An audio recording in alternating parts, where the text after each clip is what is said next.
Hey guys, tonight we are going very small, like fit between grains of sand small, because a brand new worker ant is pushing out of a silk-glossed cocoon in the middle of the night, and the whole colony smells like warm coins and breadcrumbs. You probably don't want to go through this. There's no coffee, the time clock is your heartbeat, and your first performance review is delivered by 1,000 whispering feet. So before you get comfortable, take a moment to like the video and subscribe, but only if you really like what I have to say here. Now dim the lights, maybe turn on a fan for that soft background hum, and let's ease into tonight's journey together. The worker ant splits the shell with a tiny hook on its face, shivering out into the nest's breath. Air is humid, a soft blanket of warmth from bodies, fungus beds, and the day's stored heat soaking down through pavement. The first thing the worker ant knows is smell, a round, bread-sweet perfume of brood, a tart edge from the guard ants, and a friendly, citrus blink every time a nurse ant passes. The second thing it knows is touch, antennae, like two tuning forks reading a constant symphony. This way, that way, watch your step, you belong. Canon event. Midnight birth clocked in. Quirky detail. A single sugar crystal glows faintly where a forager dropped it earlier near the brood chambers. The crystal became the colony's accidental nightlight, star of the nursery, and every larva is convinced it's the moon. A nurse ant, older, polished, smelling of yeast and safety, checks the newcomer with a gentle antenna tap, then paints its cuticle with colony perfume, so any bouncer at any door will wave it through. The nest has traffic lanes the way cities have avenues. The worker ant is folded into the flow. Outbound carriers on the right, inbound on the left, brood nurses cutting diagonals like ambulances. On the ceiling, an elite highway where the big heads, majors, can shoulder past with grain sacks. The worker ant practices the basic weave. Step, pause, antennal handshake, step. Joke 1 arrives quickly. In a city of thousands, HR orientation is 6 minutes long and includes the line, "If you get lost, follow your nose. And if your nose gets lost, borrow someone else's."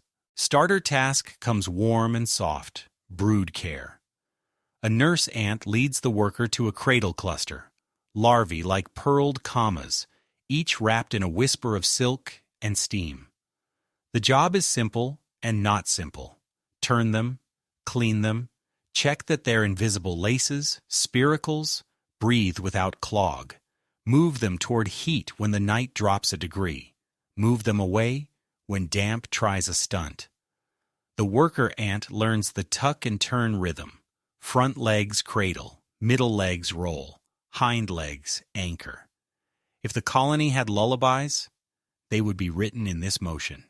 Overhead, faint human streetlight drips through hairline cracks like distant milk, so the nursery feels dimly blue.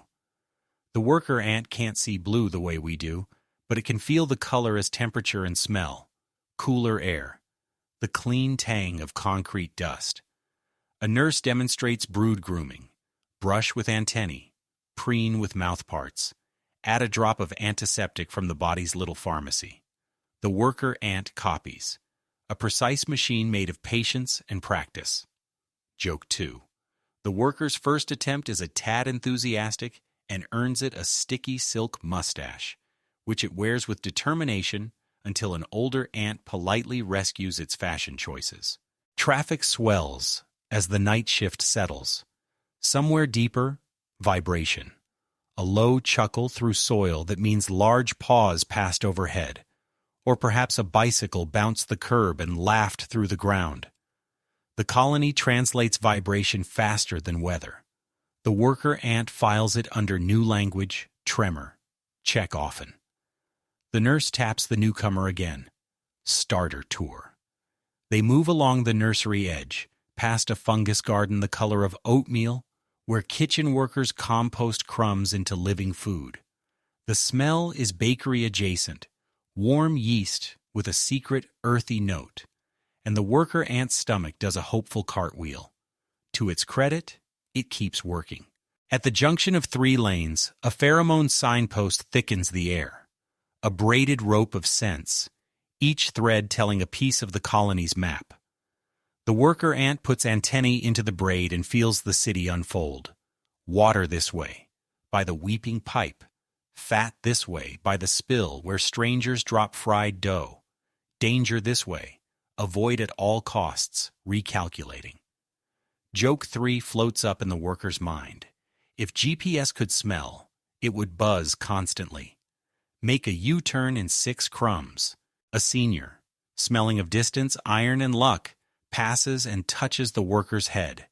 Approval, blessing, a tiny metal that dissolves on contact. The worker ant, buoyed, returns to the cradles and finds 1 larva listless. Protocol, move it exactly 2 ant lengths closer to the heat plume from a warm wall. Fan gently with wings it doesn't have. So it recruits a winged cousin from an older cohort, a teen still lounging near the garden, and the 2 of them run a slow fanning circle until the larva's surface dries. The listless tremor turns to hungry writhe, and the colony's soft wealth, a life, rejoins the count. On the nest's underside, roofstones sweat a thin idea of rain. A droplet swells in the seam and threatens to fall. 2 workers wedge grains to catch it, turning a drip into a long soak that evaporates before it troubles the brood. The new worker watches, learning that engineering is mostly the art of telling water where to sit. Across the nursery, an egg breaks with quiet ceremony. A sibling emerges with the kind of face all siblings have. Brand new, slightly surprised, immediately hungry. The worker ant helps polish it with soft strokes and shares a tiny bead of pre-digested food, warm, safe, because community is calories and attention tied in a knot. As the hour tilts, patrols pass to check the queen's corridor.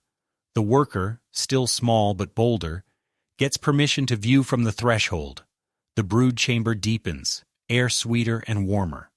The queen's smell is the colony's thesis, continuity and to-do list, written in 1 long sentence. The worker will meet her later. For now, it watches the ripples of logistics move outward from that warmth like circles on a pond. It returns to the nursery and steps back into the turning rhythm. Nights in a colony are made of small circles that add into something large enough to survive. A tremor moves through the earth again, this time a low humming. Refrigerator or distant truck. The nest hum answers, a chord of bodies adjusting. The worker ant checks the sugar moon. It has shrunk, gnawed neatly on all sides so it remains a star. An older ant pinches off a smaller flake and moves it to another cradle as a second nightlight, a thoughtful garnish on an already careful table. The worker ant takes another brood roll, this one smoother, and earns a quiet antenna tap of nice. Precision, like confidence, grows in invisible increments. When the nursery breath slows, the worker walks a tiny lap of the perimeter, memorizing the scuffs that mark safe footings and the faint scorch where a careless heating pipe once kissed the wall. History written in stains. It stretches its legs, feels strength flow like fine syrup through joints, and understands. Shift, 1 is nearly done. The nest is a metropolis without skyscrapers, and it just learned its first block. Outside, the world keeps its own clock and sodium lamps and distant owls. Inside, the worker ant anchors its own, measured in turns, touches, and the soft clicking sound of a million intentions lining up.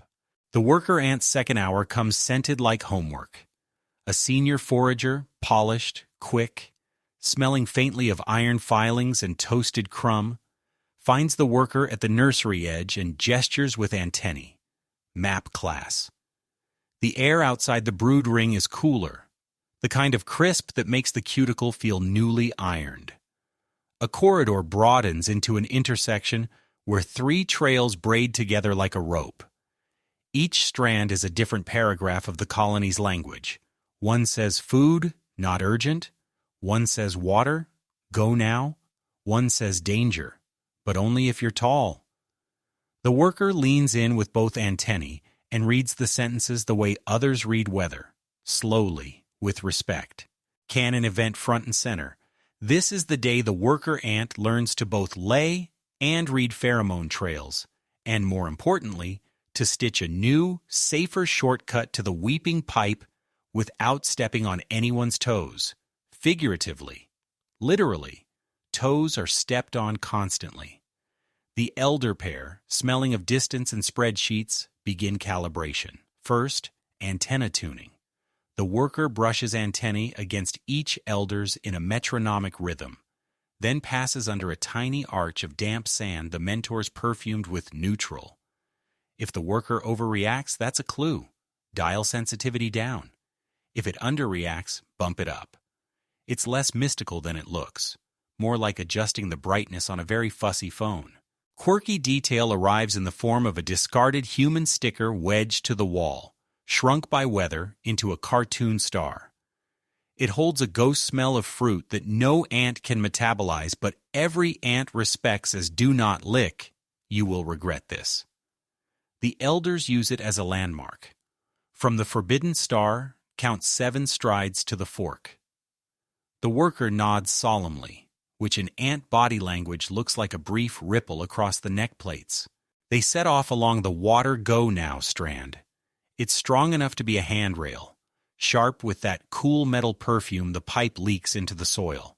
On the way, they pass 2 signposts. One thin, fresh line that says Shade Island ahead, use when sun's a bully. One older, flaking line that coughs up a memory of detour, last week's mower tantrum. The worker tastes the flakes and files the lesson. Trails decay with weather, so maps are living, not carved in stone. Joke 1. If your calendar is made of smells, rain is basically a hard refresh. At a corner where ceiling cracks widen into a skylight slit, the elders halt, antenna drill. The worker must point left if it tastes water, right if crumb, and freeze if it senses wasp gossip. The elders ghost the air with micro-lighters of each. The worker nails water, remembers crumb, and very wisely freezes when the faintest cut of alarm floats by, tail end of a guard's rumor from 3 chambers over. Good. Sensitivity. Calibrated. Now the laying begins. The elders open a fresh lane, a quiet strip of dust parallel to the bustling traffic, and invite the worker to walk it alone. The trick is to touch abdomen to ground in pulses, not a messy smear. The worker moves step, lower, dot, step, lower, dash. It feels a small thrill at how the colony's voice can be painted with its own body. Behind, the elders follow at a respectful delay, testing whether the notes hold and whether the spacing encourages a straight line rather than a drunken spiral. Joke 2. Somewhere in a parallel universe, a calligrapher ant is critiquing the kerning. The shortcut crosses a hazard, a strip of warm concrete that by midday becomes a skillet. At night, it's only a memory of heat, but the map must assume worse cases. The elders demonstrate a solution. Shade islands, tiny archways built from pebbles and dried leaf spines, positioned so a future noonday runner can hopscotch without cooking their feet. The worker helps place a leaf rib, adjusting until the arch throws a clean, cool stripe. It tags the arch with a light top note. Shade here, good idea. The scent stack now reads like sheet music. Baseline water, treble shade, a faint tempo hurry. The pipe itself is tucked behind a crumble of soil that weeps a steady bead. The bead gathers and runs into a shallow basin someone carved weeks ago with patient mouthparts. The worker drinks, the way ants do, wicking a droplet to carry home. It's cold enough that the worker's internal meters sing a crisp chord. On the basin's lip, a message is scratched in crumbs. Today's guard schedule, written in dots the size of dust. The worker can't read it in letters, of course, but the scent code underneath tells shift changes. Logistics smells like commitment. The elders run a timing test. Old route versus new route. They send a pair of runners down the standard path, then dispatch the worker along its fresh line. The worker moves like measured lightning. No sprinting, just perfect economy, elbows tucked, abdomen both composer and pen. It reaches the basin by the count of 60 heartbeats, while the others arrive at 82. The elders mark the map with a small victory flourish, an extra dot at each corner, the ant version of a gold star stuck invisibly to the road. Canon event locked. Shortest safe route to water memorized, tested, and signed. On the way back, they encounter a small parade. Pillbugs, armored and clueless, crossing the freeway like medieval wagons.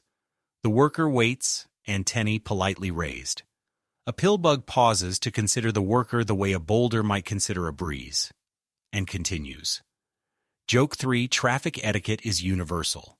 Yield to rolling dumplings. The worker uses the pause to strengthen its scent pulses near the crossing so future ants slow down before the bug zone, not in it. This is how you keep a city from tripping over its own feet. Back near the sticker star, the elders add a top-off lesson, counter signals. Sometimes you must tell the colony to not do a thing. A short dash of nope along a dangerous seam can save 1,000 steps. They perfuse a tiny ribbon of avoid on a loose ceiling grain that looks eager to fall during wet weather. The worker echoes with a thinner line, careful not to let the nope leak onto the go it laid earlier. 2 messages, hair width apart, traveling together without mixing, a chemistry duet. They end at the intersection where 3 braids met, and the elders perform the last ritual. Antenna salute, short and almost silly, but ancient. The worker returns it, and something changes in the air. Respect now sticks to its cuticle the way brood sweet did earlier. It walks the loop again, eyes, antennae, closed, relying fully on smell and vibration. It finds the sticker star by memory, counts 7 strides, feels the cool seam where the shortcut veers, and lands at the basin in a straight line so beautiful a cartographer would cry. Back again, eyes closed, this time adjusting for a faint new draft from a vent. The line holds. The shortcut opens to traffic an hour later. Runners flow onto it as if they invented it. A few add their own dots, reinforcing the melody. Some body in the middle of the stream carries a sliver of apple.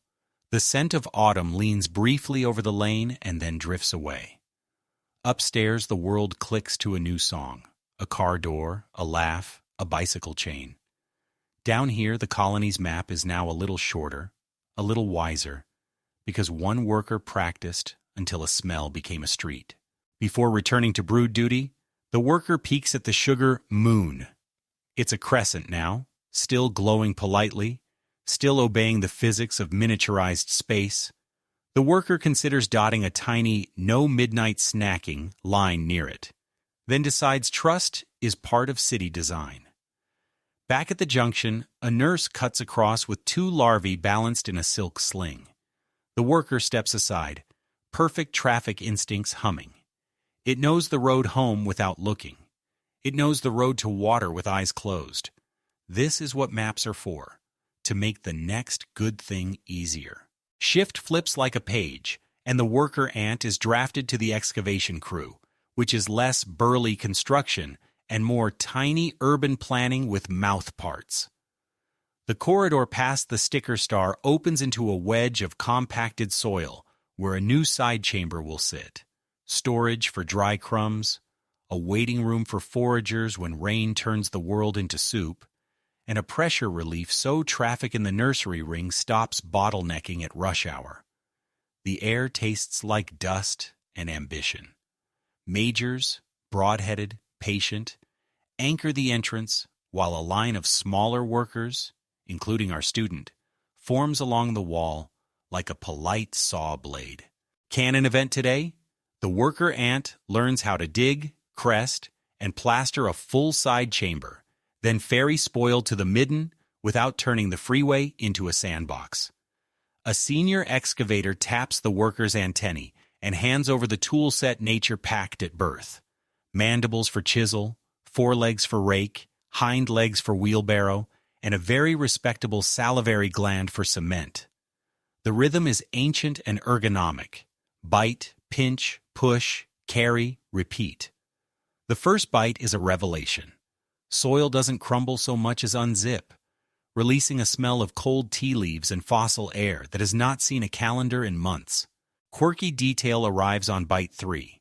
The worker's mandibles pinch a tiny glittering speck, a fragment of human craft, blue and improbable, lodged like a star in brown sky. No one can eat it. Everyone admires it for exactly 3 seconds before the senior nudges it aside with a businesslike air that says, "Nice meteorite, not load-bearing."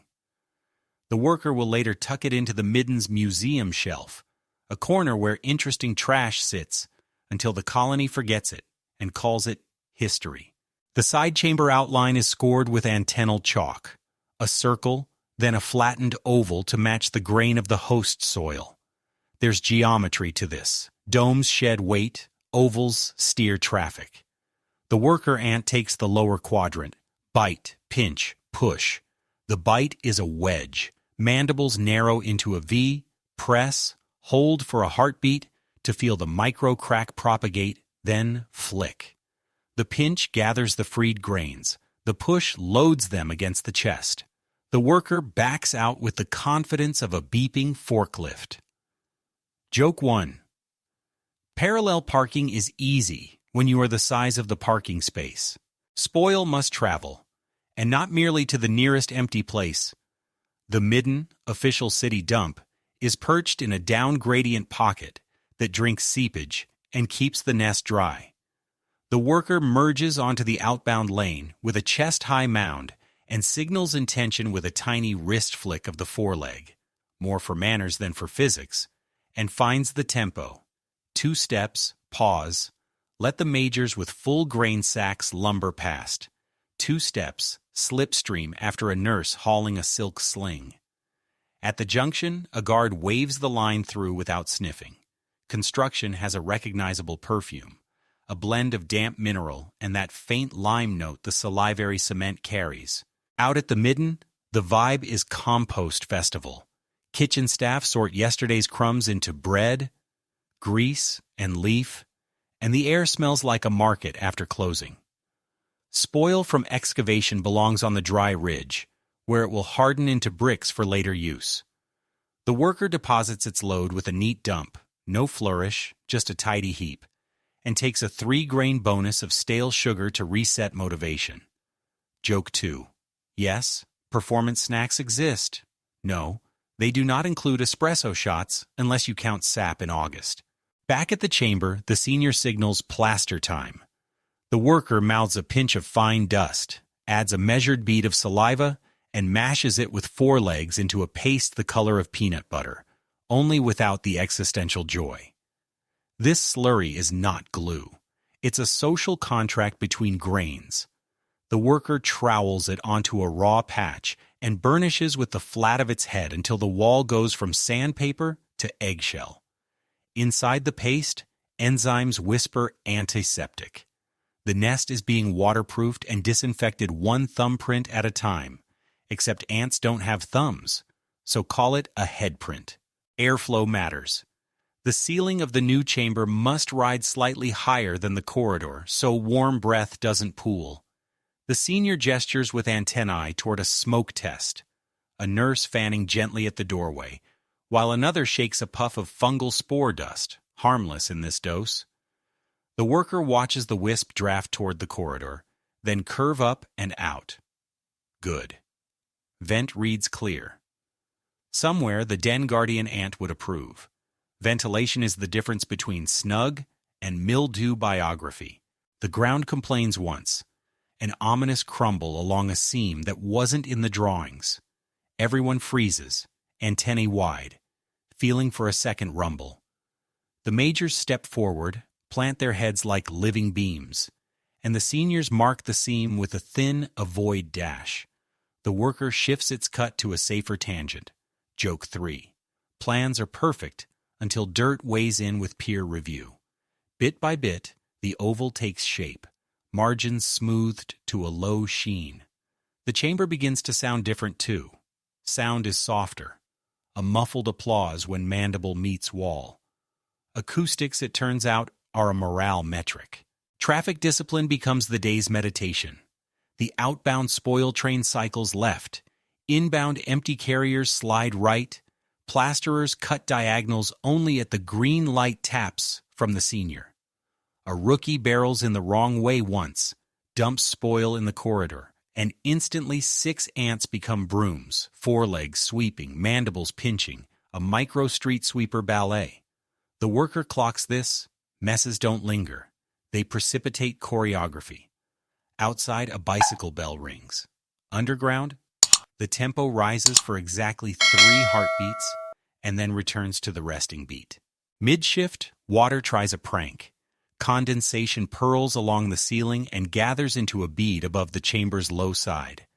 The senior lifts a foreleg. Hold.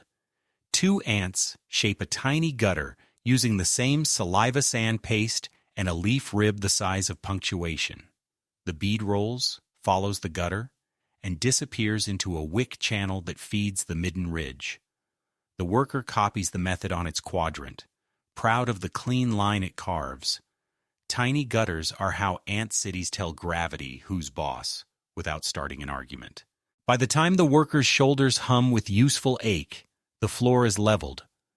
A cartographer ant dashes in and stamps a faint "store here" motif near the back wall, a pattern of dots that tells future selves where crumb stacks should go so they don't choke airflow. The worker soft tests the capacity with a mock stack: 2 oat hulls, a bread pearl, and a sesame flake. The pile holds. The air smells faintly sweeter.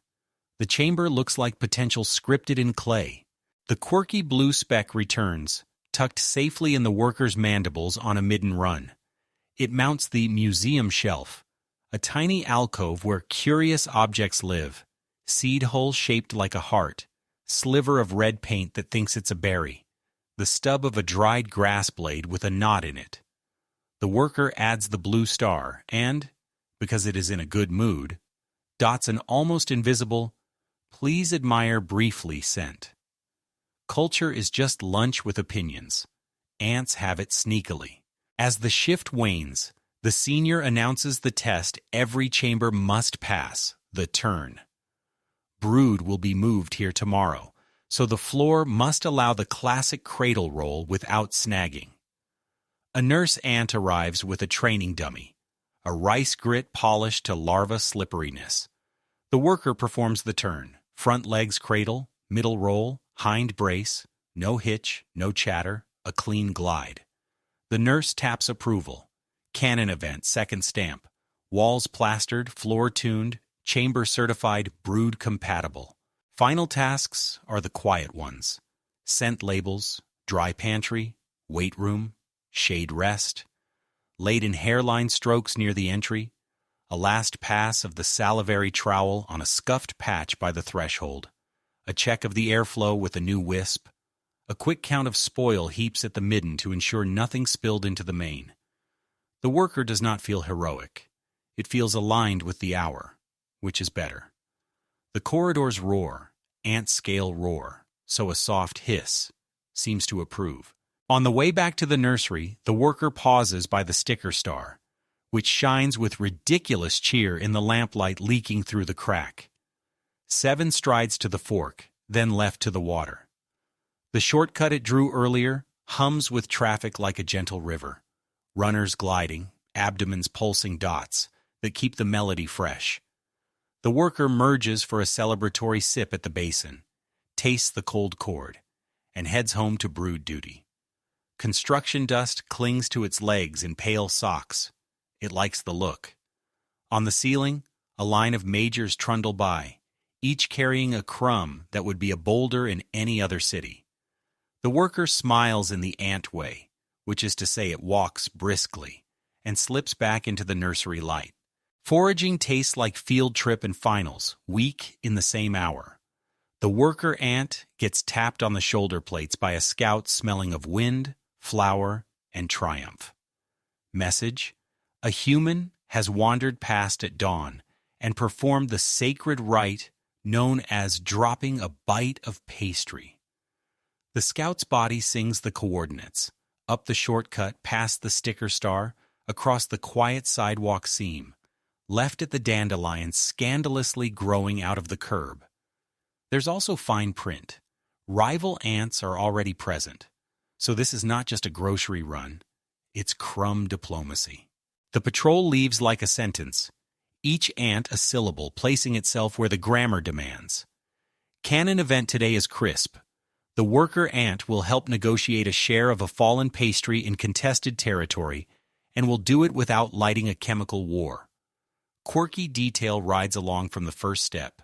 The pastry is a croissant, and croissant flakes carry a faint perfume of butter that has traveled farther in ant rumor than any baseball score ever did.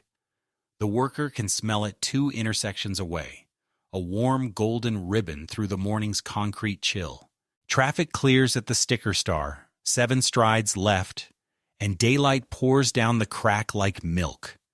Outside, everything is louder, bigger, and comically slow. A breeze becomes a moving wall. A pigeon becomes a zeppelin with opinions. The patrol spreads into a shallow V, scouts fanning ahead, carriers behind, guards on the edges like parentheses. The worker runs mid-line, antennae tuned to the subtle chorus of "Here we are, here we go," that keeps the group knitted. First sight of the prize. A crescent of croissant lodged against a curb, layers flaking in pulsing curls, surface glittered with sugar photons. On the far side, a line of rival ants. Pavement ants, stockier, cologne-leaning peppery, has already claimed a third, hauling flakes toward their nest under a metal signpost. Between teams stands the international border, a neutral strip of crumb dust where the 2 scent languages haven't mixed. That gap is about 7 grains wide and roughly the size of future problems. Joke 1. Nothing teaches civic manners faster than a shared croissant. The worker steps to the edge of the demilitarized zone and lowers its abdomen just enough to release the opening note. Parley. Ant scent has flavors, and parley is a clean, citrus cedar chord that says nobody's mandibles need to audition for crime drama roles. A pavement delegate, older, smooth, smelling faintly of hot penny, answers with their version, a dry spice overtone, courteous but clear. Both patrols relax by 1 degree. A pigeon lands 2 meters away, which, at ant scale, is basically satellite photo of a dragon, and both teams collectively ignore it in the mature way of commuters ignoring a street performer during a Monday commute. Protocol unfolds in 3 steps: declare legitimacy, define zones, schedule hauling. For legitimacy, the worker's guard touches antennae with the pavement elder, sharing tiny packets of "we're a real colony, not opportunists," and receives the same.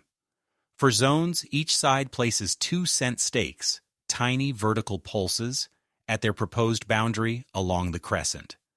The worker adds a careful yield-to-passing dash near the narrowest flake spill channel so carriers won't collide.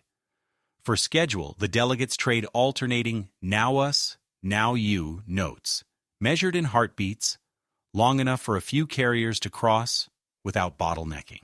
Meanwhile, the worker sneaks in the most important domestic policy, quality control. It breaks a tiny flake and wicks a crumb of melted sugar, then fields the taste test. No bitter note, thank the ant's tiny FDA.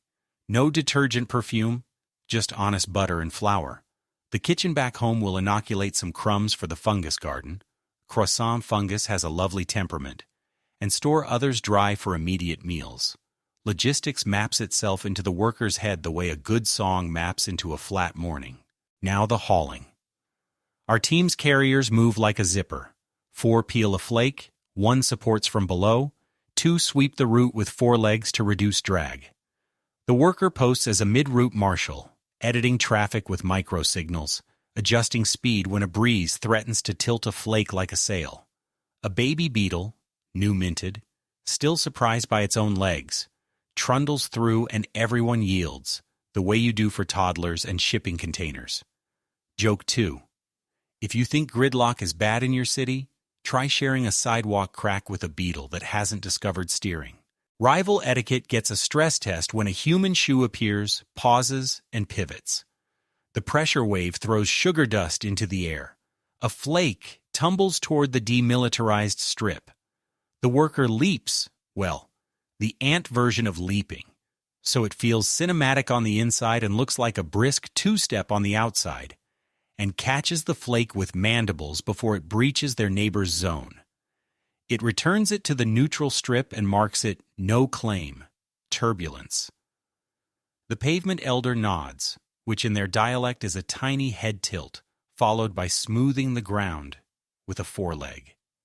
Crisis averted. Treaty intact. A crumb can be the size of a stadium, but so can grace. The worker lays a light return lane scent, parallel to the outbound trail, to keep traffic from rubbing scent paragraphs into nonsense. As carriers pass, it checks loads for wobble, wedges a leaf vein under a teetering flake, and once, with the audacity of someone who passed antenna drills with honors, hops under a flake to act as a temporary jack so a friend can reset grip. The croissant releases flakes in musical timing, sections peeling like tiny scrolls. Butter smells like a warm promise. Quirky cameo. A ladybug ambles by with the swagger of a hero who has never read a news comment section. Both ant teams step around with exaggerated courtesy. Ladybugs are diplomacy training wheels. The worker leaves a microscopically thin admire and avoid dash, purely ceremonial. Joke 3, public relations is 60% smiling and 40% not walking under heavy artillery. Halfway through the share window, a pavement scout proposes a side deal. They've found a dried grape 2 strides beyond the signpost. They offered directional rights in exchange for us not blocking their busy hour when the sun swings over. The worker relays the offer to its guard, who hums the budget. Croissant now, grape later, yes to both. Condition: post a cool-down scent on the hottest patch so nobody cooks their feet at noon. Counteroffer accepted. Scent signatures are swapped like tiny notary stamps. This is how cities make friends. Deeds recorded in perfumes. Back on the home route, the worker runs the first croissant piece through the sticker star intersection. Our shortcut to water now moonlights as the pastry corridor. The line smells like a bakery carrying a radio that only plays efficiency. At the midden ridge, which memory Hawaii's like a memory beans, the worker veers to dry storage while another team takes a portion to the fungus garden. Inoculation ants, smelling earthy, a little proud, dust flakes with a starter fairy fine as flour.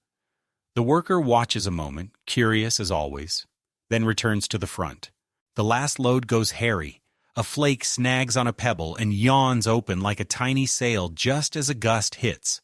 The flake lifts, threatens to turn into a parachute.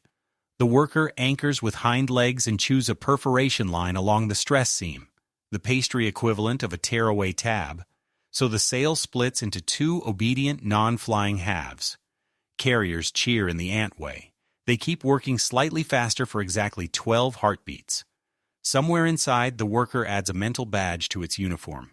Emergency pastry tailoring. Treaty concluded, both teams lay a final, good neighbors, dab at the border.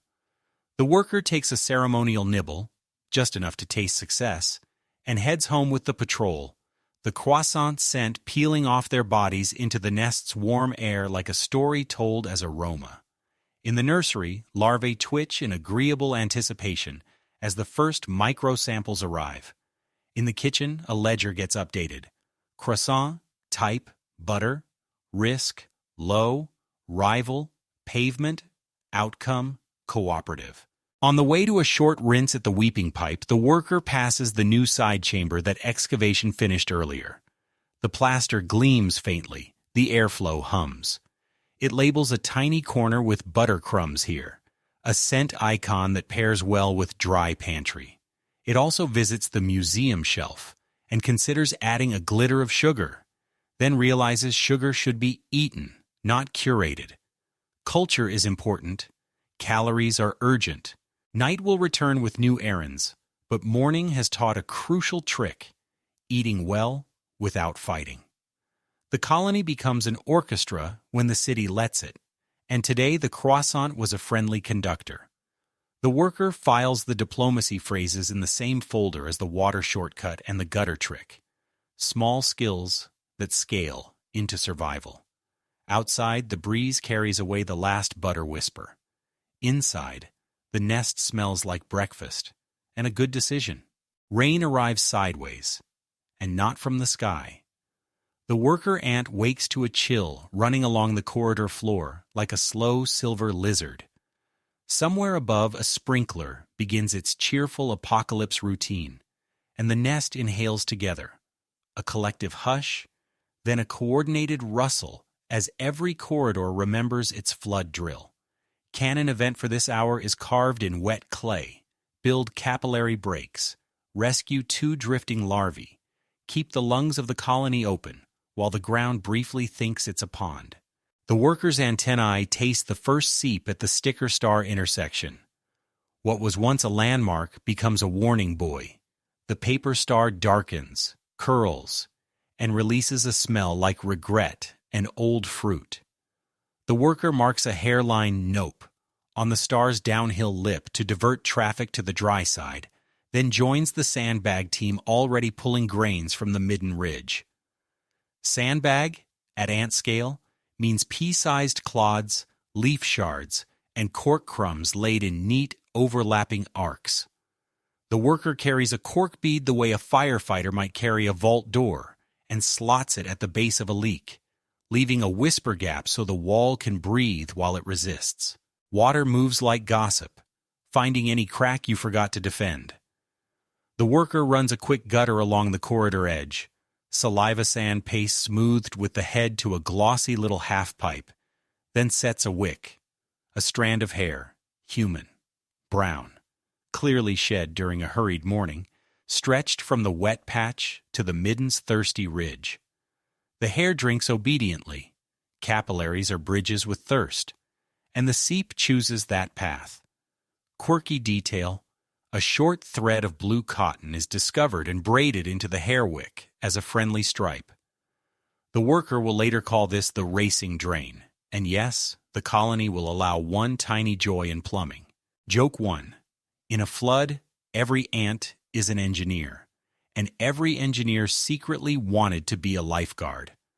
The call comes from the nursery, 2 larvae adrift on a shallow sheen, heads the size of commas bobbing with serious indignation.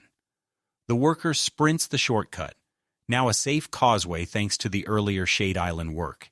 Even in a storm, a good map keeps its promises. At the nursery threshold, the floor is a watercolor. Nurses have gathered the brood into high corners on dry ledges of seed hulls and oatmeal fungus mats. But 2 tiny bundles, rolled too near the low edge during a hurry, have begun to slide, gentle as ice cubes in warm tea. Rescue plan: sled, rope, anchor. The worker bites a dry maple seed wing from the museum shelf. Curation can wait, lives can't, and flips it onto the water. Instant boat. The kind of elegant solution that would make a physics teacher nod in their sleep. It unspools a length of spider silk, salvaged last week from a window frame and kept near the garden for exactly this, and ties the wing with 3 expert knots, because ants tie knots with mandibles the way surgeons tie knots with hands, without drama. The worker wades out until water lifts its belly, slides the maple wing under the first larva, and feels the load settle. Heavy as purpose, light as a decision finally made. The pull is smooth, until a ripple from a distant drip sends the wing sideways. The worker compensates by laying a quick, slower scent pulse. Traffic language becomes tugboat language, and 2 nurses move in syzygy to steady the second larva with leaf spoons. They ferry both onto the seed hull shelf, where a teen, winged, restless, instantly coachable, begins fanning a warm circle to dry them. The worker adds a dusting of antiseptic from the salivary pharmacy, so mild a microbe would yawn and stop trying, and the larvae twitch back into hungry punctuation. Joke 2. Rescue is mostly logistics and tiny towels. Back to the corridors, where the water now tries the old trick of jumping thresholds.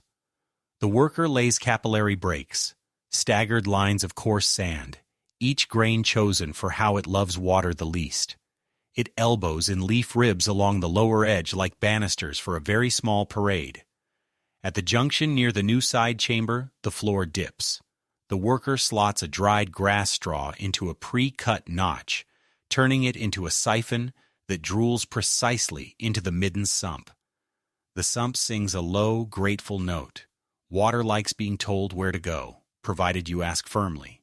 Air matters more when water arrives. The vent system must not drown. The worker dashes to the side chamber and checks the smoke test without smoke.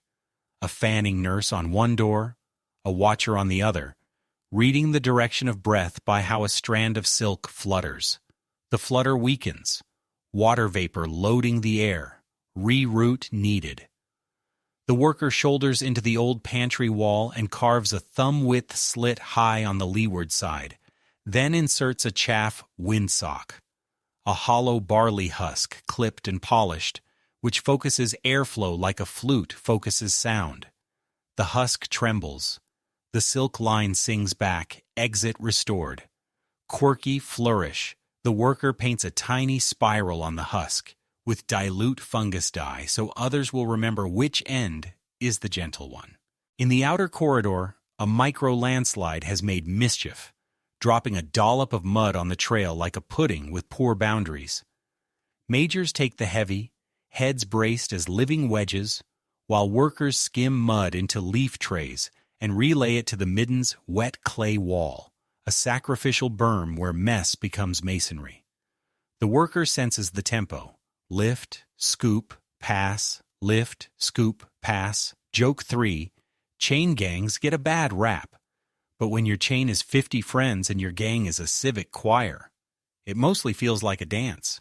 The sticker star, now a soggy comet, threatens to detach and cruise into the traffic lane.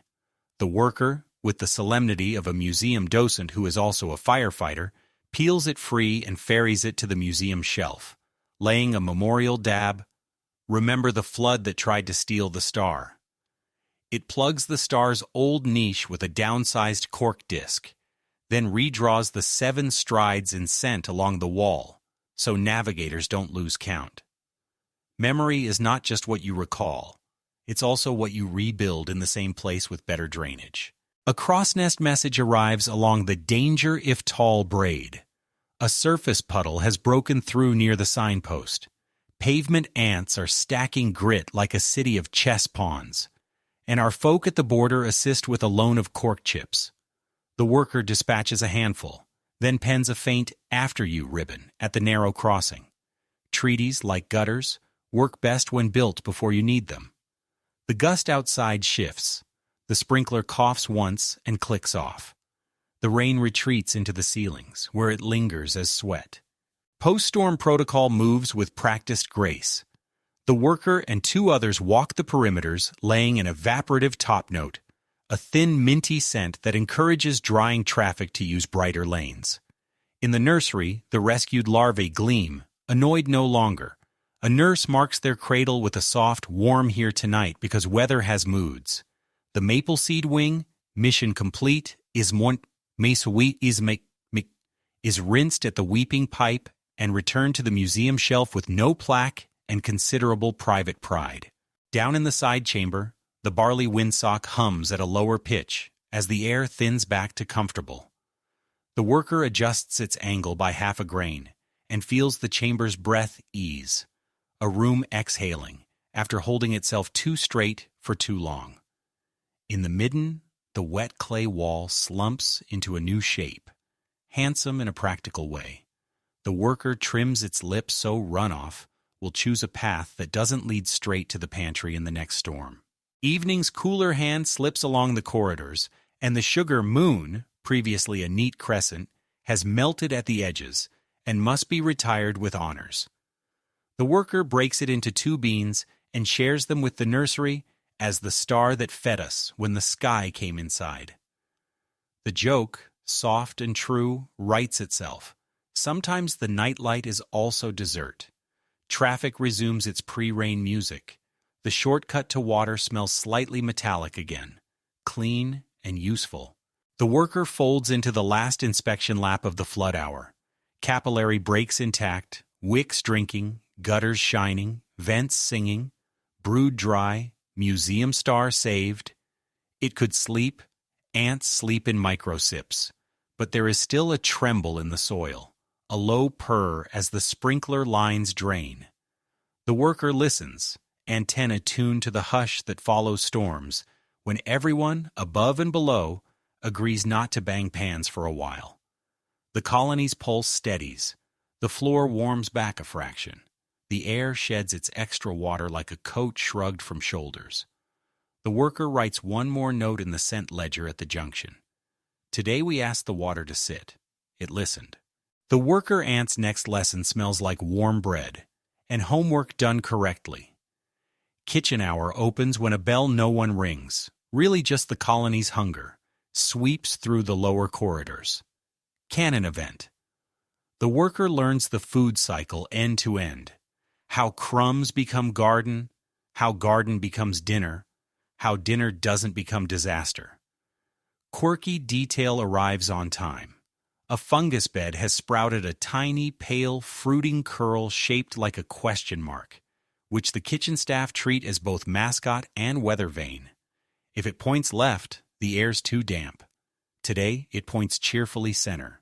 The fungus garden is not a wild mold riot. It's an orchard the size of a tablecloth, quilted into plots. Beds lie on leaf mats, edges burnished smooth with salivary plaster, and each plot wears a scent label like a recipe title. Oat, bread mix, croissant blend, new and causing buzz, rice light, and a tiny experimental square tagged mystery, which everyone knows means please do not bring actual mystery here. The worker's antennae register the orchestra, a yeast note, a green tea loft from leaf mulch, a faint antiseptic ribbon winding between. Kitchen hands wash as much as they cook. A senior gardener, smelling like oatmeal cookies and a lab notebook, greets the worker with a polite antenna tap and a handful of tools. A crumble rake, really a serrated 4-leg technique, a gill brush for coaxing the fungus surface, and a little bead of starter paler than milk that must be handled like a thank you note. Joke 1. Chefs everywhere say don't overwork the dough. Ants say don't overwork the fungus, or it will compose an opera you don't want performed in the pantry. First, sorting. Last hour's croissant flakes are piled on a staging leaf, glowing like little suns. Kitchen policy splits them in thirds: fresh snack for direct feed, medium dry for short storage, and inoculate ready for the garden. The worker learns crumble grammar, break flakes into lentil-sized pearls. Too big, and the fungus starves at the center. Too fine, and the bed compacts like a sad cake. It practices, raking and pinching, until beads roll uniformly. The senior nods, a blessing that smells slightly of caramel. Waste control is the unglamorous hero. A separate crew runs the brown line, hauling husks, peels, and anything that whispered wrongness, detergent ghosts, bitter perfume, to the midden's quarantine wedge. The worker is handed a tiny no scent and told to paint the edges of the browns with it, so eager foragers won't shop the landfill. It dabs careful hairlines, parallel to the yes trails, a duet of permissions. Joke 2. If UX designers made smell maps, they'd put the nope button exactly where we do, right beside the go, so you don't click the wrong crumb. Next, the inoculation rite. The worker selects a fresh plot, leaf mat recently replaced, edges sealed, airflow tuned by yesterday's barley husk windsock. It sprinkles a constellation of croissant pearls, then wets the surface with 3 measured beads from the weeping pipe run. Clean water carries starter like a warm rumor. The senior touches the starter bead to the worker's mandibles. It tastes like rain with ambition. Together they stroke a silver thread across the pearls, zigzagging to invite even spread. The starter sighs into the crumbs, invisible but confident. A nurse swings by to fan gently, so the air above the bed breathes like a sleeping chest. Mold control is the kitchen's gossip. Talk about it early, before it becomes plot twist. The worker meets the colored postcards of trouble in scent code. Green fuzz, sometimes okay, often drama. Black pin, instant veto. Orange rind, experimental, supervised. Today, a tiny green fuzz tries a corner. The worker fluffs the bed with the gill brush to let air in, then dabs a whisper of antiseptic. It plucks the fuzz into a discard tray and runs it to the quarantine wedge. Quirky flash. A mite stowaway tries to make off with a crumb, and the worker, with the calm of a shopkeeper at closing, steers it outside the kitchen line. Ant diplomacy extends even to neighbors who pay in confusion. Safety is architecture. The worker checks drip points above the plots. Yesterday's flood hour could still be leaning on the ceiling. It papers a hairline crack with a mosaic, scales from onion skin, found near the market's ghost, and a saliva lacquer so thin it glints. Water skates past like a politely redirected tourist. It trims the ferny edge of a bed that grew too excited and started climbing the plaster wall. Beds must stay beds, not redecorate the room. Joke 3. Open concept kitchen is fine unless the kitchen decides to become the living room. Between tasks, the worker learns the pantry code.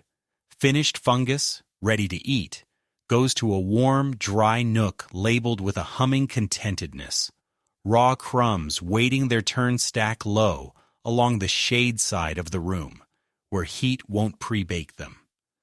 Grease gets its own vault, waxier bits wrapped in leaf packets to keep from perfuming everything like a snack bar. The worker practices the leaf fold, a brisk triple tuck that makes a neat triangle you could serve to a picky queen. Speaking of which, one tray is the royal line, a balanced blend of fat and protein for egg days. The worker is told to carry it later, carefully, without tasting. This is how trust smells. The question mark frill, mascot, bows slightly as someone shifts air. The senior uses it to teach humidity math. See how the curl tightens when the fan runs? That's good air. Too loose, add a second fanner. Too tight, relax. We are not baking bricks. The worker laughs internally. Yes, every kitchen invents a weather app. It lays a slender rest here scent near the fanner's loop, a bench for tired wings who've been multitasking between nursery and kitchen since dawn. Mid-lesson, a forager rushes in with a treasure, sunflower seed heart, golden and smug. The room hums. Nuts are high value and high risk, oily enough to spoil beds if mishandled, dense enough to feed a small army. The worker watches the senior shave it into translucent petals with mandible finesse. Half to the grease vault, quarter to direct feed, celebration, tiny but real. Quarter minced into mystery bed under supervision. The worker dots a monitor often scent beside the experiment and sets a quiet timer in its head. Meal service is as choreographed as any parade. Porters come with silk slings. The worker loads equal measures. Fungus morsels, croissant pearls, a hint of seed, a drink bead set in leaf, lunch boxes for different floors, so no one walks half the city to eat. It adds one bonus sling destined for the excavation crew. Strong bodies laid that side chamber. Strong bodies get a treat. Logistics is love expressed in pre-portioned calories. A sudden sour breath curls in from the quarantine wedge. Someone dumped a forbidden rind. The worker heads there, paints a bolder "no" at the wedge lip, and calls a major to help shovel the offender into deeper exile. On return, it does the small, quiet thing that makes kitchens holy. wipes the threshold with the flat of its head until it shines. A clean line between yum and no thank you is worth a dozen hero stories. Final checks, water bead count at the weeping pipe, steady, humidity curl on the mascot, content, airflow on the barley windsock, clear, bed edges, level, fanners, rotating shifts. The worker glances at the sticker star's absence, now a memory with better drainage. It adds 2-cent footnotes to the room. Croft, near the croissant blend, kitchen slang meaning watch, it rises nicely, and sun avoid, near the door, where a ray intrudes at certain hours. The royal tray waits, glowing with calories and care. The worker shoulders into the corridor with ceremonial steadiness, flanked by 2 nurses who hum the Queen's corridor melody, a scent chord with notes of continuity, caution, and warmth. The tray rides smooth. The worker keeps its head level, and its jokes for later. Still, one slips out in thought, a kindness to itself. Every city has a favorite restaurant. Ours is also our farm, our lab, and our little church. On the way back from the delivery, to be told in the next hour, the worker will peek in and see the croissant bed fuzz into a delicate frost, starter taking hold, and someone will have propped a plaque-sized onion scale by the experimental square with the scent that means be brave, not foolish. For now, lesson learned. Feed the city, guard the garden. Let curiosity in by the spoonful, not the shovelful. The kitchen breathes like a confident animal.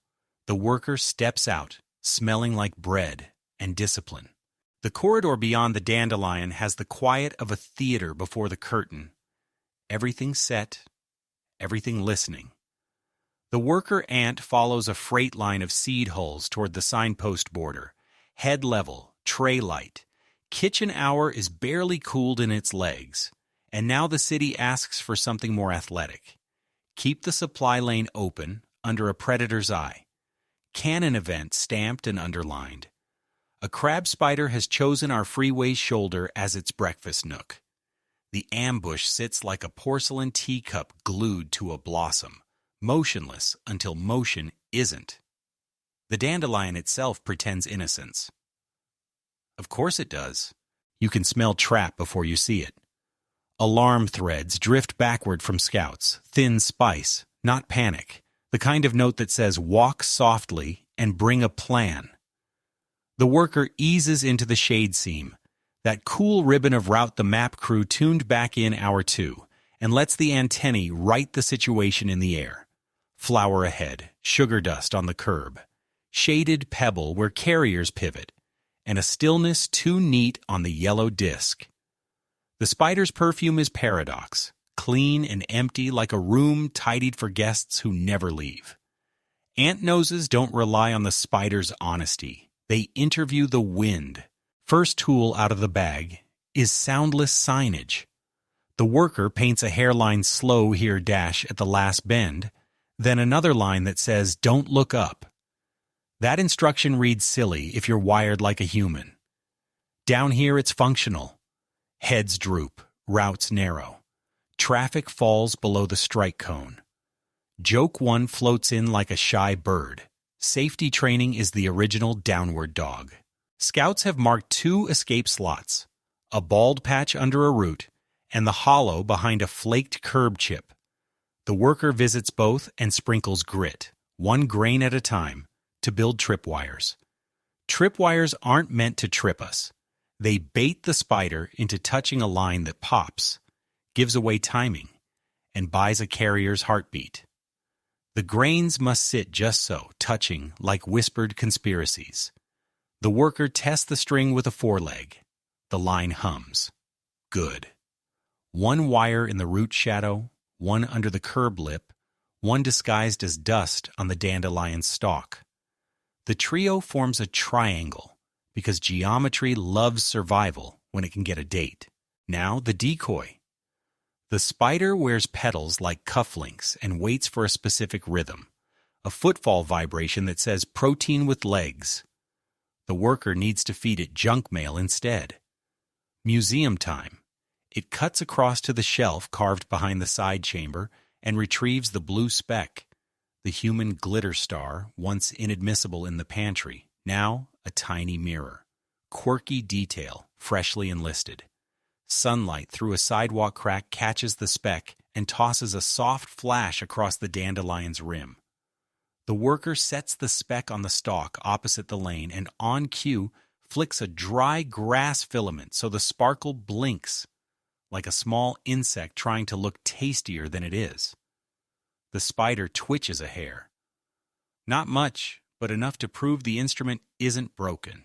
Guards arrive, bigger heads, slower hearts, and take positions like elegant punctuation. One stands mid-lane to meter traffic, two hover just behind the tripwire triangle, one anchors exactly where the curb chip offers the emergency dive. The worker steps to the front to play metronome. 5 carriers pass low, 2 step back, 1 waits with a sesame hull like a balanced moon. Scent lanes update themselves. Single file. Keep left. Don't admire. The city's handwriting grows smaller, where danger asks for tidy. The first strike comes fast and silent, a pale scissor from the flower's edge that skims a carrier's trailing leg and catches the grit line instead. It pops with the tiniest tick, which would be nothing in a loud world and is everything down here. The spider retracts a hair late. The carrier slides under the root shadow as if ducking into a photo booth. The guard's antennae play comms. Good. Steady. Again. Joke 2, private and necessary. If you blinked, congratulations. You still have eyes. But this isn't sustainable. 100 passes will test any choreography. The worker sketches a bolder gambit. It walks out into the sugar dust no man's land, harvests 3 faintly sticky crumbs, and positions them in a staggered row, leading away from the supply line, straight to the sparkle lure. Sugar whispers to everything with a mouth. It adds a perfume top note stolen earlier from the croissant bed, a warm bakery sigh, and now the bait sings in 2 keys. The spider, unblinking, may not understand croissant, but it understands here, now. Strike 2 comes not at the traffic, but toward the new row. The spider's scissor hits crumb 1, then crumb 2 learns nothing, and resets with a hair of frustration. Yes, frustration has a weight in the air if you know how to read it. The guard eases traffic faster through the root slot. The worker, tasting the tempo, drops a fresh, hurry, but nicely line. The lane becomes a narrow river with no splash. A breeze stumbles down the crack. Not helpful. It flips the blue speck a quarter turn so the reflection lands on the spider's eye. For a heartbeat, the spider is haloed in soft blue. The worker cannot help admiring that quietly. Predators are art when you're not in their calendar. Admiration done, it pushes the plan forward 1 notch. Using a dry leaf vein like a spoon, the worker flicks crumb 3 hard enough to skid across the pedal. The scissor lunges to the wrong rhythm. The guard counts down 3, 2, 1, and the mid-lane metro signals the big move. This move has a name in colony slang. Slinky. Traffic compresses into a tight coil before the hazard, then releases in a fast glide the instant the ambusher resets. Done poorly, it looks like clogs and apologies. Done well, it's silk. The worker runs the coil cue, tapping antennae along backs like a row of piano keys, and the line becomes 1 body. Slip. 10 carriers dart low beneath the root, 2 with sesame moons, 1 with a featherweight buttery flake that smells like Triumph's breakfast. The spider whiffs air and catches a reflection, makes an irritated semicircle with a single leg. Note to self. Spiders also write cursive in the air. Then, the chore's final unspectacular brilliance. Lane editing. Predators stake patterns, not patches. The worker, with a mason's courtesy, shifts the outbound trail 6 grains wider and the return trail 4 grains lower, so the sum of paw prints never repeats a single drum beat under the flower again. It dot sprays the old beat with a faint, archived scent, and redraws the line so smoothly that within minutes even the eager forget the older route existed. You don't defeat a trap, you stop being a stereotype it trained for. A ladybug arrives, clearly moonlighting as quality control. It totters bluntly across the petal rim, and the spider freezes, either out of respect or confusion. Ladybugs wear opinions on their jackets, and many predators have learned to read. The worker uses the pause to collect the blue speck and tuck it back on the museum shelf. Borrowed art returned, gallery open later. Joke 3. If your plan involves show business, always tip the lighting department. By the time the sun clears the signpost, the lane hums like an old song shined up. Guards lower the alert from sharp to polite. Scouts ferry fresh notes to the ledger. Predator present, risk modulated, route updated, crumbs unlost. The worker runs a last fingertip, foreleg tip, along the grit triangle and wipes it into the root shadow, resetting the stage to neutral. A tiny memorial of spice at the stalk says, "Was here. We were kinder than physics." Back in the corridor, the barley windsock hums the afternoon key. The kitchens will tune airflow for a warmer hour. The croissant bed fluffs, happy as mathematics. The worker pauses by the sticker star's new home, touches it briefly with an antenna for luck, and heads to the side chamber to log the edit in scent. A line of dots that means Spider taught this lesson. We passed. In the nursery, a nurse waves a larva's tiny foot in a gesture that reads like gratitude if you tilt your heart correctly. The worker doesn't make a speech. It puts its tools away, drinks a clean bead at the pipe, and files the morning under roots elastic. A city this size survives because thousands of small hands choose a plan at the same time. The worker has never met a map it didn't want to improve. Today the improvement walked like a whisper and wore blue for a minute, and that was enough. Traffic slides on. The dandelion nods without confessing anything. The spider reconsiders careers. The hour closes with a scent footnote at the bend. Slow here, but smile. You are quick. By noon, the sidewalk overhead turns into an oven door. Heat doesn't arrive. It leans in. The worker ant meets it at the sticker star junction, which now lives safely on the museum shelf, and feels temperature as taste, metal bright, dust sweet, a hot coin tang blooming off the concrete seams. Canon event for this hour is the heat wave protocol.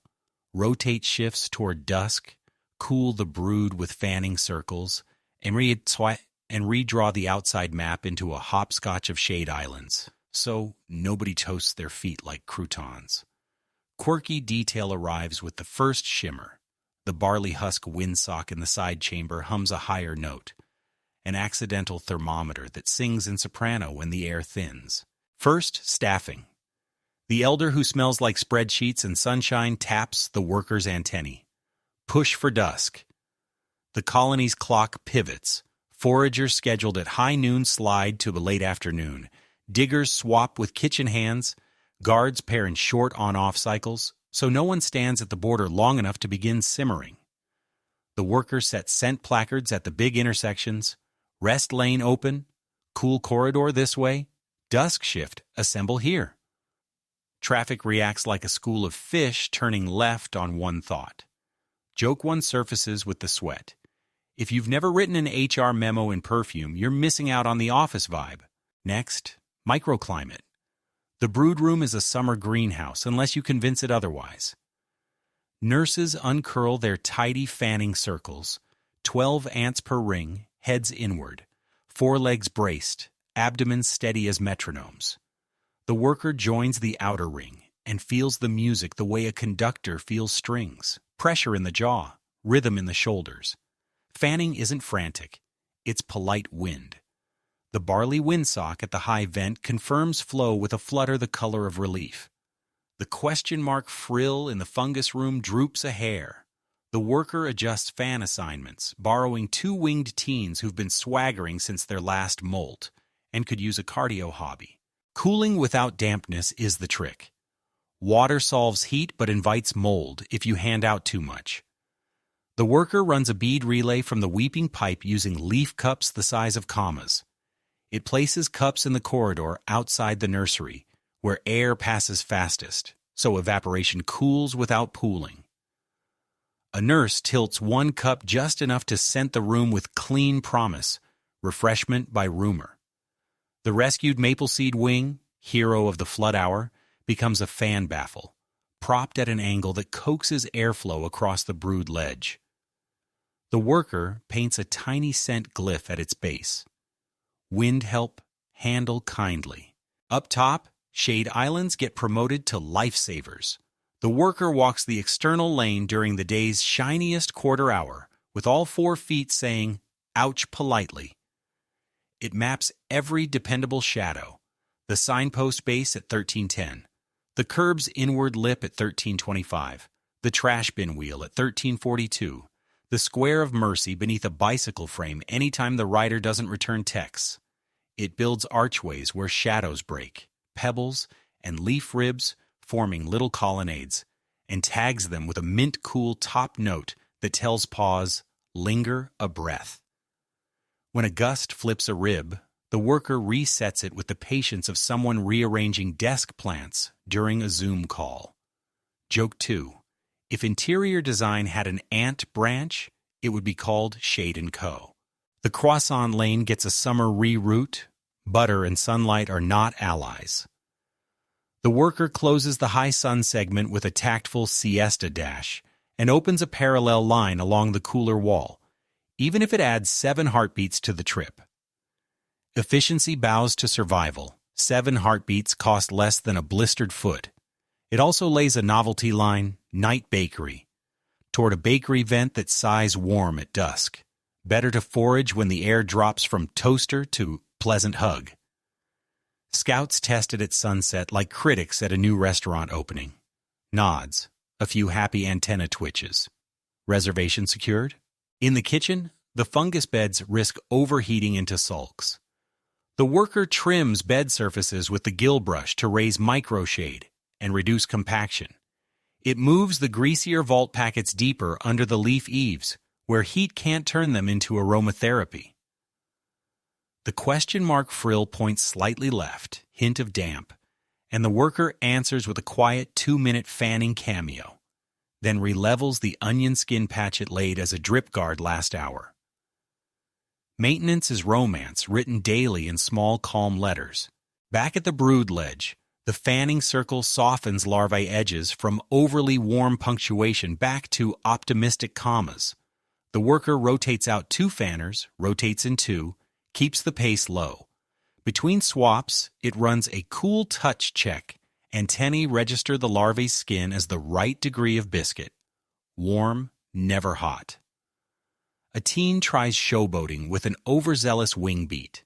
The worker, ever the gentle supervisor, taps a quieter, please on its shoulder plate. Joke 3 lands like a mint. Somewhere a drone would make an app for this, but we already have 12 synchronized friends and a windsock. Heat brings parasites with picnic energy. A mite cruises the corridor looking like a button with legs and ambition. The worker steps into its path and nudges it into the guest lane, a side channel that points toward an exit it will appreciate later. Border diplomacy extends to microbugs if they arrive without knives. Watching from above, a spider, possibly the same disgruntled minimalist from Dandelion Hour, lingers in the periphery. The worker edits the return lane 1 leaf width farther from the stalk and paints a summer beware marginalia, so even the sleepiest carrier steers smart. The sticker star, rescued from flood, and now drying into a curly relic, is not wasted. The worker trims a strip and affixes it near the dusk assembly point as a bright landmark that ignores the sun's boredom. Under it, scent notes read, assemble at cool edge, water dots pre-packed, croissant later, rituals help memory, a cheerful prop helps rituals. Mid-afternoon, a human shadow passes, breathable and enormous. Heat slackens a degree. The worker sprints a light audit of the shade archways, tucks a new leaf rib here, replaces a scorched cork there, and stations a major at the hottest crossing with a mandate to say no, you first, to anyone whose feet look cooked. Ant traffic is rarely rude. Heat is the exception that invites kindness like a guest of honor. Inside, the barley windsock modulates to an agreeable alto. The worker pivots the husk by half a grain and hears the chamber sigh, air now flowing in a loop that grazes both pantry and brood room before leaving. The fungus beds wear a faint matte finish, hydrated but not gleaming, perfect for evening growth. The croissant blend flashes one ghost of butter. The worker adds a dusting of dry oat to buffer oil and scribbles a scent footnote, balance. As shadows lengthen, the colony rises into its new timetable like a city that knows how to nap. Foragers idle in the cool corridor, swapping fresh dots of "follow me at dusk." Guards loosen shoulders. The worker checks the brood one last time. Larvae breathe tiny regulars. Nurses sip leaf water beads and trade quiet antenna jokes about the day's weather app performance. The worker indulges a micro-sleep, 6 heartbeats under the maple wing, and wakes clear as if a bell rang in its blood. Dusk. The heat slouches off the roof. Scent placards at intersections invert. Go now brightens. Rest lane dims. Night bakery blooms like a neon sign only noses see. The worker leads the first wave along the shade-stitched road it edited at noon. Paws meet cool islands exactly where the map promised. No one hops more than a body length without relief. The signpost throws a hospitable shadow. The bicycle frame keeps its silent appointment. The lane remembers. A good route always does. On return, the worker peeks into the side chamber. The windsock purrs.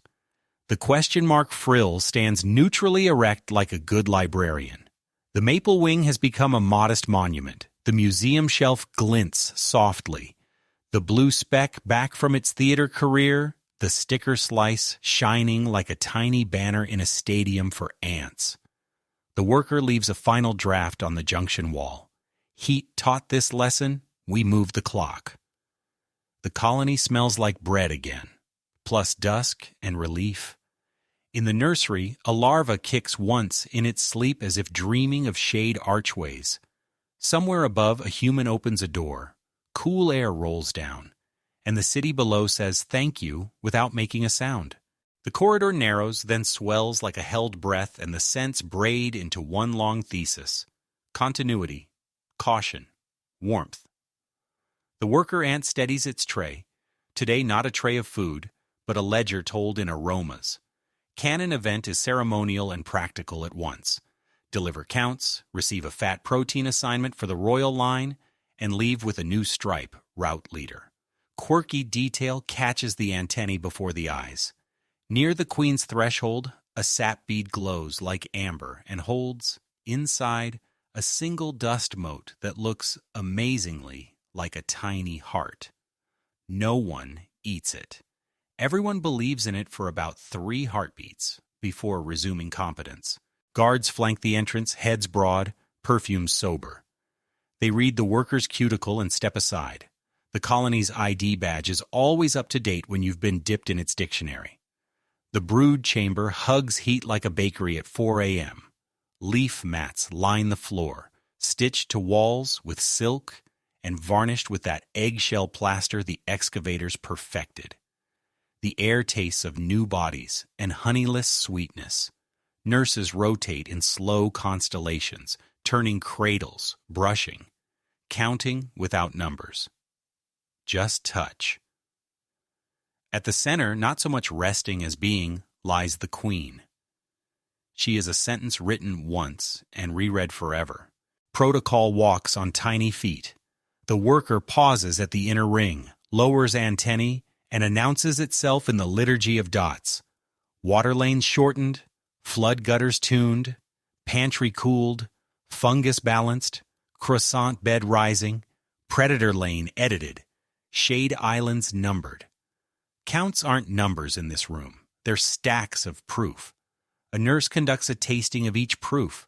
Lips touch antennae, the way a librarian touches a spine to see which shelf it came from.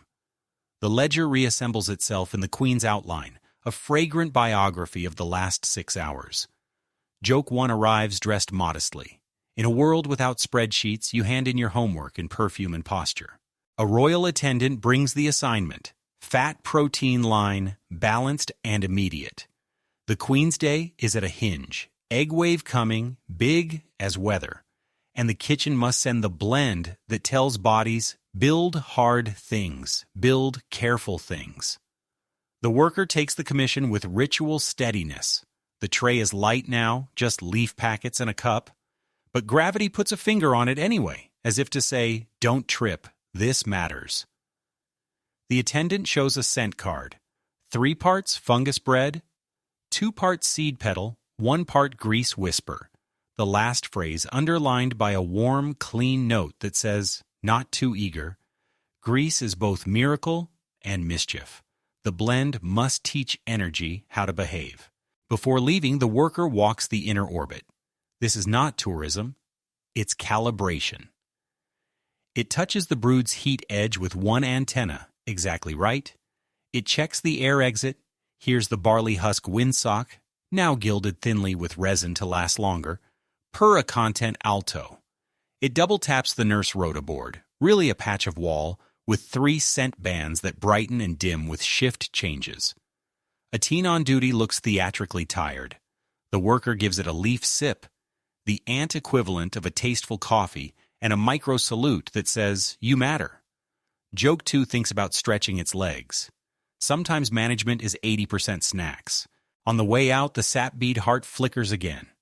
The worker files it under small good omens. Corridor coolness restores perspective. The crown suite of the chamber recedes into daily bread. Kitchen first, the croissant blend hums, shy starter now confident. The worker shaves the sunflower seed heart into thinner petals than last time, grace notes, and rolls a pea-sized grease pearl in dry oat so it wears a polite coat. It folds the fungus into neat morsels, builds the small triangle. Fungus at the base, seed petal on one side, grease whisper on the other. The scent cord it emits is layered, meadow, bakery, warm lamp. The worker steadies the tray with unnecessary care and sets off light-footed. Traffic obeys the Queen corridor rules. Carriers slide to the wall, diggers flatten, guards lift antennae in acknowledgement without making an opera of it. The sticker slice, now a cheerful banner at the dusk assembly point, waves in a non-existent breeze because someone brushed past a minute ago with confidence.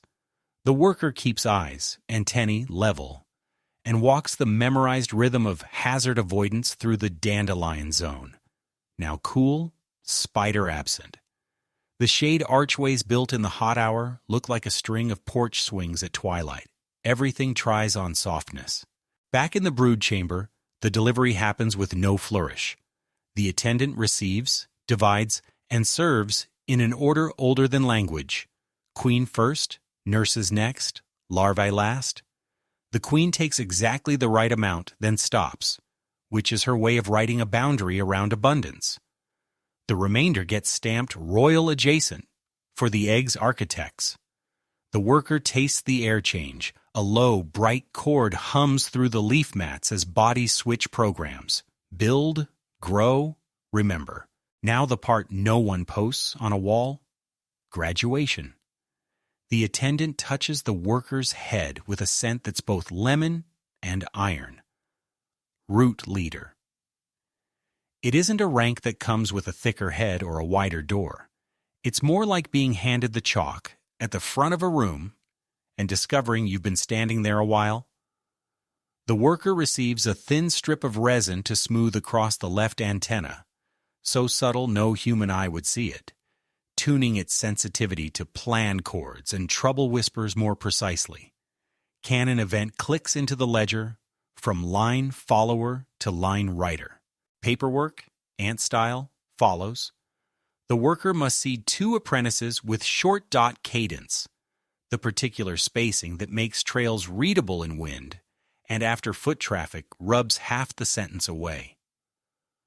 The worker finds 2, one curious to the point of tripping over its own questions, one steady as a drum. It walks them along the water shortcut, stops them at the 7 strides station, and has them lay parallel practice lines to the basin. The curious one dots like a poet. The steady one dots like a surveyor. Good. The city needs both. The map needs a chorus. Quirky cameo returns from the museum shelf. The blue speck gleams in its alcove like a retired medal. The worker touches it in passing with the back of its head. Tradition now says the speck is a luck charm for route leaders, mostly because it survived both flood and spider hour, and also because it looks cool. The worker allows itself 1 heartbeat of superstition, then gets on with it. A message reaches the corridor from the signpost border. Pavement neighbors plan to move a dried grape at dusk down their lane. They'll bleed into hours for 40 heartbeats near the old croissant strip. The worker edits the return and outbound lines now, leaving clean overlap instructions and a wave here scent that tells guards to go full traffic cop for a minute. Joke 3 nods to itself. Interchanges are where cities confess whether they learned sharing in kindergarten. Before the dusk march that will come next hour, the worker completes route leader housekeeping. It remints the cool corridor placards into "Go Now," trims the barley windsock by half a grain to set the evening draw, checks the pantry's grease vault for tidy packets, and peeks at the fungus bed's mascot curl, neutral, helpful, forehead smooth. It ends at the junction with its ledger in the only format this place recognizes, a braid of cents laid calm and thin. The braid reads to anyone literate here: Queen fed, wave coming, fat protein balanced, apprentices marked, lines edited, dusk move ready. If this promotion had a hat, it would be invisible and weigh exactly 1 duty more than yesterday. The worker doesn't get taller. It does, however, walk differently, the way anyone walks after they realize their decisions are bridges for many feet. At the very edge of the brood ring, a larva hiccups. Yes, larvae do this. It sounds like a bubble politely regretting itself, and a nurse laughs with her shoulders. The worker smiles in the ant way, which is again to keep walking steadily, and slips into the cooling corridor. Dusk is a plan with music. It will take a route leader to conduct it. Night exhales, and the city smells like fresh paper. The worker ant stands at the junction where the braid of cents has been retyped to say 1 brave sentence: move. The old chambers have served through flood and heat, through pastry treaties and spider theater, but a hairline in the load-bearing seam has widened into a rumor with math behind it, and the elders have chosen a safer address. Canon event is a full relocation, a quiet march of brood, pantry, and memory through rain-washed alleys to a new nest under a kinder slab. Quirky detail lifts from the museum shelf. The blue speck rides at the head of the convoy like a pocket constellation, a tiny flag that reflects every drop of stray moon the sidewalk offers. Route leader means metronome. The worker lays the cadence at the door, a downbeat of single file, a soft alto of cradle first, a backbeat of return light. Majors make a doorway of their bodies so traffic breathes without clogging. Nurses form a circle and line machine. Lift a larva in the silk sling, pass to the next ring, step into the return lane, repeat. The worker steps into the pace, antennae drawing the music, shoulder plates steady under invisible expectation. Joke 1 taps gently. If you've never moved house with 10,000 cousins, you haven't lived in a city that fits inside a shoe print. The corridor keeps its promises. Shade archways, those day-made porches, become night arcades. The barley husk windsock at the side chamber is retired with a bow. It hums once, a low, well done. then gets tucked into a leaf envelope marked for the new roof. The maple seed wing, hero of the flood rescue, becomes a stretcher again, now for the slower eggs that prefer a flat ride. The worker reviews the hopscotch of cool stones it mapped in heat wave hour and adds 2 fresh dots of linger, where a shallow puddle turned the ground to silk. The convoy flows like writing on a lined page. At the sticker star corner, the niche where a paper star used to glow before the flood hour demoted it to relic. The worker paints a farewell. A thread-thin "remember here" that will evaporate by morning, but sits now like a hand on a door frame before lights go out. This is how ants do nostalgia, briefly, precisely, without heavy furniture. Then onward, through the dandelion precinct, where the crab spider's empty cup sits like clean porcelain under the night. The worker edits the path a leaf width away anyway, a quiet superstition that reads like prudence. The blue speck throws one small wink across the petal and winks back, which is what courage looks like when you can carry it. Traffic's choreography expands. Pantry teams split the vault. Grease packets swaddled in leaf triangles, fungus morsels arranged in tidy stacks that won't sweat, dry crumbs bagged for immediate service and for starter beds at the new address. The worker assigns a courier to the Queen's tray, a low, steady run with no room for hurry, and escorts it past the signpost border where pavement neighbors, briefed earlier, stand aside and lay a faint good passage ribbon, like a borrowed bridge. Joke 2 pads by. If inner-city relations had a Yelp page, tonight would be 5 stars for ambience and service. Hazards keep their contracts with gravity. A shallow gutter the worker once asked the rain to obey is now full. The route appends a detour so elegant it feels like déjà vu. Tripwires from Spider Hour are lifted and rewoven into crumb-sewn handrails where the curb lip steepens. The worker banks a pinch of grit at each drop. A larva's sling bumps once and does not spill. Up ahead, the new nest mouth waits in the lee of a broad slab, a seam that drinks sound and gives back a modest hum. The worker tastes the air, cooler by 3 careful degrees, flavored with lime dust and patient dryness, and approves with the whole length of its body. Inside, architecture is future tense. Excavators have already scored an entry to the provisional chambers, eggshell smooth and tuned for airflow. The barley husk finds a new home at the high vent and purrs into key almost without being asked. The worker twists it half a grain until the cord matches the kitchen's breath. Fungus gardeners unroll leaf mats stamped with oat, bread mix, and one square humorously labeled mystery later. The croissant starter rides in like a royal pet. The kitchen's question mark frill, snipped carefully from the old bed, is replanted at the threshold as a friendly barometer. It curls neutrally and seems to say, carry on. Back on the road, the nursery cartwheel turns and turns.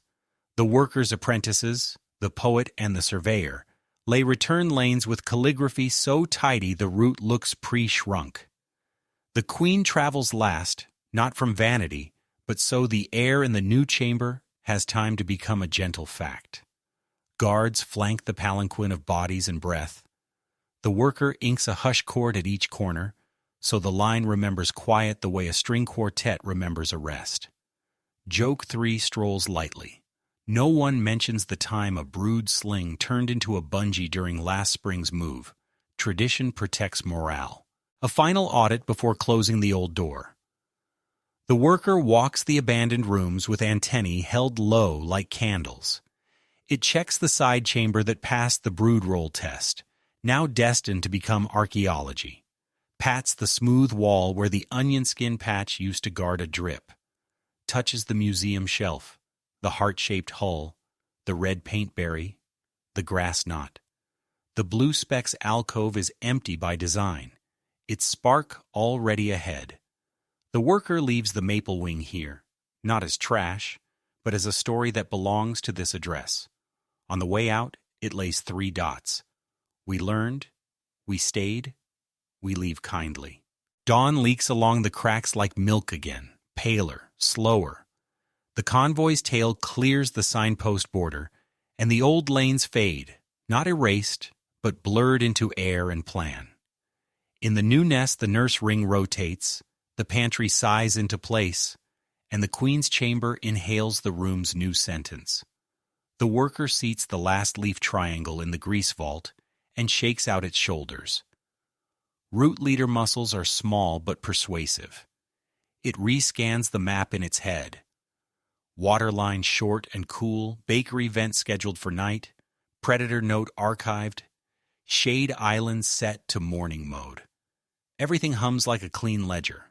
The worker steps to the new junction, the place where future traffic will pinch and then open, and writes the last line of the hour, a braid of sense that reads, home.